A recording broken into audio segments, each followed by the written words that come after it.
Hello everyone, कैसे हैं आप सब और क्या हाल समाचार हैं आपके। हमेशा से ही मोनोपोली स्टॉक में इन्वेस्ट करना एक प्रॉफिटेबल और जबरदस्त स्ट्रेटजी है, क्योंकि मार्केट में ऐसे स्टॉक का कोई कॉम्पिटिटर नहीं होता, इसलिए इस तरह के स्टॉक पर कोई खतरा नहीं होता। इसलिए माना जाता है कम कंपटीशन ज्यादा मुनाफा। ये सही है और इस तरह की कंपनियों को खोजना बड़ी मुश्किल होता है, क्योंकि इनके हाई प्रॉफिट से अट्रैक्ट होकर अक्सर नए खिलाड़ी बाजार में उतरते हैं। बाजार में इस तरह की बहुत कम कंपनियां हैं जिनकी पूरी तरीके से मोनोपोली है, लेकिन ऐसी कंपनियां मिल जाती है। आपके लिए ऐसी 4 स्मॉल कैप कंपनी लेकर आए हैं जो अपने सेगमेंट में जबरदस्त मोनोपोली रखती हैं। ये अपनी कैटेगरी की लीडरशिप पोजीशन में है, यानी ये कंपनियां आपको कम रिस्क के साथ मोटा मुनाफा दे सकती हैं। तो क्या आप तैयार हैं इनसे दोस्ती करने के लिए? मैं मुकुल अग्रवाल आपका आप ही के YouTube चैनल में स्वागत करता हूं। जो भी नए लोग हैं चैनल को सब्सक्राइब करें, बेल आइकॉन हिट करें और रात के 8:30 बजे का शो कभी मिस ना करें, जहां देते हैं कुछ ट्रेड आप कमा सकेंगे। और स्टॉक मार्केट की किसी भी ब्रेकिंग न्यूज के लिए ट्विटर और टेलीग्राम से जुड़ जाए। तो चलिए शुरू करते हैं पहली कंपनी से, लेकिन उससे पहले अगर आप टेलीग्राम से नहीं जुड़े हैं तो जुड़ जाइए। लगातार बुक हम डालते जा रहे हैं टेक्निकल और फंडामेंटल एनालिसिस की, और उस कड़ी में अभी और भी लेटेस्ट बुक हमने डाल दी है। तो अगर आपने नहीं पढ़ी है तो देख लीजिए, और अगर आपको बाय द वे बुक नहीं दिखती है तो टेलीग्राम चैनल को स्क्रॉल कीजिए, आपको सारी बुक वहां पर दिख जाएगी।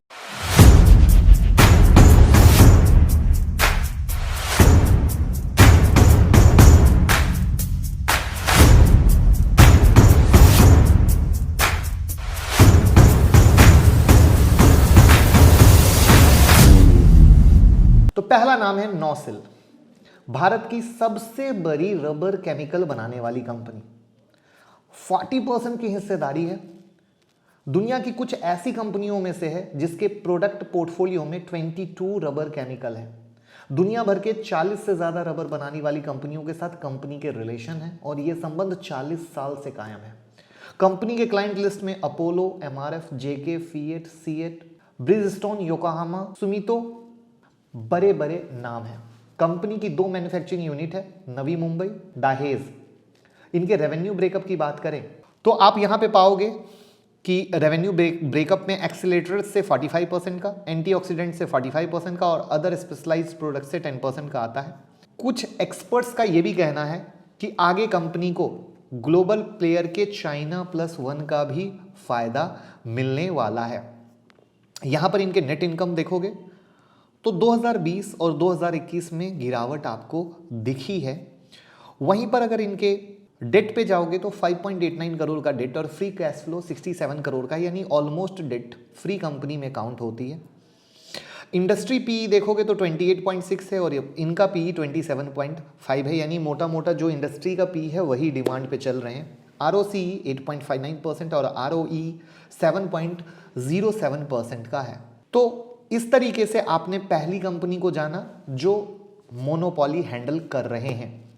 और अब चलते हैं दूसरी कंपनी की तरफ, oriental carbon and chemical. Oriental carbon and chemical JP Goenka group की एक कंपनी है जो डोमेस्टिक मार्केट में इनसॉल्युबल सल्फर बनाने वाली अकेली कंपनी है। इनके अलावा कंपनी सल्फ्यूरिक एसिड OEM भी मैन्युफैक्चर करते हैं। 1978 में शुरू हुई, तब कंपनी का नाम था धारूहेरा केमिकल लिमिटेड। 1984 में ये ओरिएंटल कार्बन लिमिटेड से मर्ज हुई और कंपनी का नाम पड़ा oriental carbon and chemicals. Insoluble sulphur supply के मामले में डोमेस्टिक मार्केट में लीडरशिप पोजीशन में 55 to 60%, जी हाँ ऐसी पकड़ है, और ग्लोबल मार्केट में 10% की हिस्सेदारी। इसका इस्तेमाल टायर इंडस्ट्री में रबर को वल्कनाइज्ड करने के लिए किया जाता है और इसके तहत रबर को सल्फर के जरिए गर्म किया जाता है।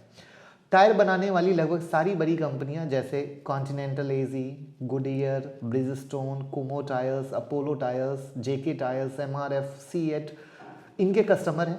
पिछले 5 सालों से कंपनी का रेवेन्यू 80% इन्हीं क्लाइंट से जनरेट होता है। कंपनी अब अपने प्रोडक्शन कैपेसिटी पर फोकस कर रही है। इनकी 2 मैन्युफैक्चरिंग यूनिट है जिनकी capacity 34,000 metric ton per year है, जिससे ये बढ़कर 55,000 मैट्रिक टन पर ईयर करने वाले हैं। और इसके लिए कंपनी ने 215 करोड़ का बजट भी प्लान किया है।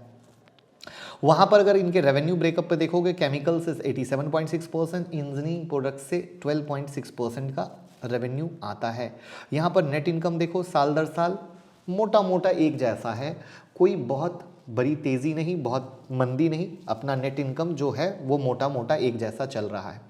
वहाँ पर अगर इंडस्ट्री पी देखें तो 28.6 है, वहीं पर इनका स्टॉक पी 11.9 है, यानी सस्ता है, जिसको कहते हैं ना अंडर वैल्यू ओवर वैल्यू। तो ये वाली कहानी है। ROC 15.4 का है और ROE 15% का है। यहाँ पर कंपनी पर डेट अच्छा खासा है, 204 करोड़ का है और फ्री कैश फ्लो 2.59 करोड़ का है। इसके बाद चलते हैं नेक्स्ट स्टॉक पर, जिसका नाम है मोल्ड टेक पैकेजिंग। ये भारत में प्लास्टिक पैकेजिंग के एरिया में लीडिंग पोजीशन रखती है और भारत की इकलौती ऐसी कंपनी है जो अपने मोल्ड टेक लेबलिंग कारोबार के लिए इन हाउस रोबोट बनाती है। देश की अकेली ऐसी पैकेजिंग कंपनी है जो बैकवर्ड इंटीग्रेटेड है। इनके क्लाइंट लिस्ट में ITC, HUL, Cadbury, Pepsi, Asian paint, Berger paint, Nerolac, Dabur, कई बिग नाम शामिल हैं। मोल्टेक को टेम्पर प्रूफ सील के साथ पुल अप 20 से रिलेटेड इनोवेशन के लिए पेटेंट भी दिया गया था। कंपनी ने मॉन्डलेस के लिकेबल प्रोडक्ट के लिए डिजाइन डेवलप किया, जिसकी वजह से ये इंडियन मार्केट में मॉन्डलेस के लिए एक्सक्लूसिव सप्लायर बने। इसके अलावा और भी इनोवेटिव प्रोडक्ट पर काम करते हैं, जैसे QR code enabled IML container, plastic container for fertiliser, pesticide industry, tamper proof plastic container जैसी होम डिलीवरी कंपनियां स्विगी, जोमेटो काफ़ी हेल्प मिलती है। वहाँ पर इसके रेवेन्यू ब्रेकअप में देखेंगे तो पैकेजिंग कंटेनर से 99.7% का रेवेन्यू आ रहा है। ट्रैक रिकॉर्ड डाले, मजबूत प्रॉफिट दर्ज किया है, नेट इनकम लगातार बढ़ता जा रहा है। वहाँ पर इंडस्ट्री पी 27.3% का और इनका पी 32.9 है, यानी थोड़ा महंगा। डेट 114 करोड़ का है, फ्री कैश फ्लो 9.51 का है और अगर हम ROC देखें 22.7% है और ROE 22.4% है। और यहाँ पर इस कंपनी से मैंने डिटेल में दोस्ती ऑलरेडी करा रखी है, तो उसकी वीडियो आप ज़रूर देखिएगा, जिससे आपकी हेल्प हो। नेक्स्ट स्टॉक है ट्रीटॉन वॉल्व्स, घरेलू ऑटोमेटिक ट्यूब वॉल्व और कोर सेगमेंट की लीडर है। 75% की मार्केट हिस्सेदारी है। एयर कंडीशन, हाइड्रोलिक्स से लेकर एरोस्पेस, माइनिंग, डिफेंस जैसी जगह पे इनकी मजबूत उपस्थिति है। क्लाइंट में बात करें तो MRF, अपोलो टायर इंडस्ट्री। इनका हेड क्वार्टर बेंगलुरु में है, जहाँ पे मैन्युफैक्चरिंग है। R&D सेंटर मैसूर, गुजरात में है। मार्केट शेयर की बात करें तो डोमेस्टिक ऑटोमेटिव ट्यूब वॉल्व और कोर सेगमेंट में 75% का मार्केट शेयर है। वॉल्व से 100% का रेवेन्यू आता है, 92% इंडिया का रेवेन्यू है। इनके कुछ रिसेंट डेवलपमेंट की बात करें तो कंपनी ने अपने खुद का एक ई-कॉमर्स प्लेटफॉर्म लॉन्च किया है, जहां ये टायर सेल करेंगे। इसके अलावा कंपनी एयर कंडीशनिंग इंडस्ट्री के लिए भी कुछ नए प्रोडक्ट डेवलपमेंट पर काम कर रही है। अगर वो डेवलप कर पाती है तो इनका रेवेन्यू सेगमेंट वहाँ से भी जनरेट होगा। भारत के लगभग सभी टायर उत्पादन कंपनी इनकी क्लाइंट है। कंपनी लगातार अपने शेयर होल्डर को डिविडेंड देती है। फाइनेंशियल ईयर 2021 के लिए इसने 10 रुपये फेस वैल्यू के शेयर पर 20 रुपये का डिविडेंड दिया। वहाँ पर इनके फाइनेंस देख लीजिए। नेट इनकम में लगातार 2019 के बाद इम्प्रूवमेंट आप क्लियर कट देख रहे हैं। कंपनी पर 125 करोड़ का डेट है। फ्री कैश फ्लो माइनस में है।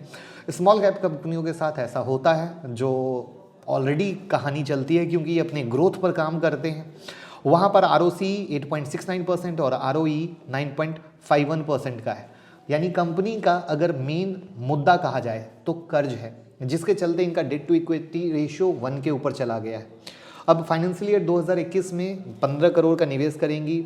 कुछ पैसों का इंतजाम कर्ज से किया है, जिसके कारण स्टॉक प्रेशर में चल रहा है। और स्मॉल कैप की कंपनियां क्या होती है, खुद के ग्रोथ के लिए इतना हाथ पैर मारती हैं कि वहाँ पे मैनेजमेंट अगर स्ट्रांग रहता है तो चीज़ों को अच्छे तरीके से करके निकल जाता है, और मैनेजमेंट अगर अच्छा नहीं रहता है तो मोनोपोली होते हुए भी कंपनियां धराशायी हो जाती हैं। तो देखना होगा किस तरीके से आगे करते हैं। तो ये थे स्मॉल कैप के 4 शेयर। लेकिन यहाँ पर जो सबसे ज़्यादा समझने वाली बात है, क्योंकि बहुत सारे लोग सोचते स्टॉक का नाम मिल गया हम जाएं इन्वेस्ट कर दें, ऐसा नहीं होता है। आपको खुद का बॉस बनना पड़ेगा। जो चीज़ें कही जाती है ना, उनके बीच की बात को समझना पड़ेगा। बीच की बात क्या है? तो क्या मोनोपोली शेयर रिस्क फ्री है? आंसर है बिग नो। मोनोपोली एंजॉय करने वाली कई कंपनियां लड़खड़ा गई जब उनके सामने कोई बड़ा कॉम्पिटिटर आ गया। तो ये चीज़ नहीं रखी है। जैसा कि मैंने कहा, स्मॉल कैप में मोनोपोली कर रहे हैं, वेरी गुड है, बट ग्रोथ में जो प्रोस्पेक्ट के साथ प्रमोटर चल रहे हैं, क्या वो बेहतर कर पाएगा? जैसे टेलीकॉम इंडस्ट्री में अगर देखा जाए तो वोडाफोन, एयरटेल, एक अपना ही मलाई काट रहे थे, लेकिन जियो जैसे कॉम्पिटिटर के आने के बाद पूरा का पूरा टेलीकॉम सेक्टर धराशायी हो गया, धज्जियां उड़ गई। वोडाफोन आइडिया अपने अस्तित्व को बचाने में लगा हुआ है।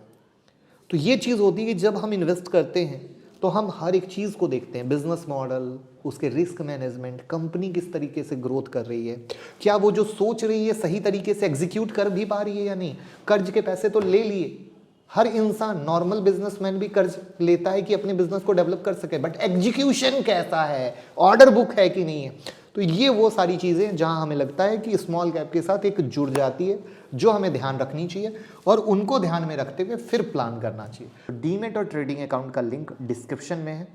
हम जानते हैं आपका डीमेट और ट्रेडिंग अकाउंट शायद हो सकता है, शायद ना हो, लेकिन अगर आपको लगता है कि हमारे साथ जुड़कर आपके ट्रेडिंग की सोच में, इन्वेस्टिंग की सोच में बदलाव हो रहा है, 1% का भी वैल्यू एडिशन हो रहा है, तो सिर्फ अपने भाई के लिंक के साथ ही डीमेट और ट्रेडिंग अकाउंट ओपन करें। तो आई होप लर्निंग और अर्निंग से भरा ये वीडियो पसंद आया होगा। वीडियो पसंद आया हो लाइक कमेंट शेयर करके प्यार देना मत भूलिएगा। Thank you so much.